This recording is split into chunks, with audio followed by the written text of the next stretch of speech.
Vijayawada BRTS road food జంక్షన్కి అతి సమీపంలో 80 చదరపు గజాల స్థలంలో 2 స్టేర్ బిల్డింగ్ అమ్మకానికి కలదు. బీఆర్టీఎస్ రోడ్ నుంచి 24 అడుగుల రోడ్లో తూర్పు ఫేసింగ్తో చక్కటి ఇల్లు కలదు.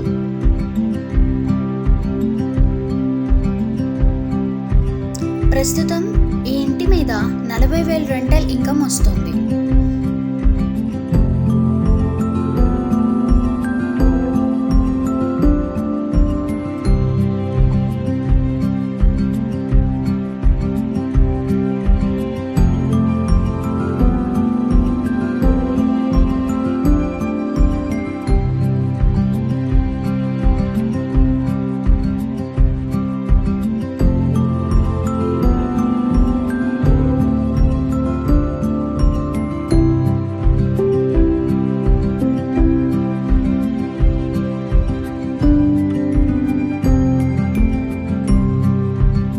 కావలసిన వారు మరిన్ని వివరాల కోసం స్క్రీన్పై కనిపిస్తున్న నెంబర్ని సంప్రదించగలరు.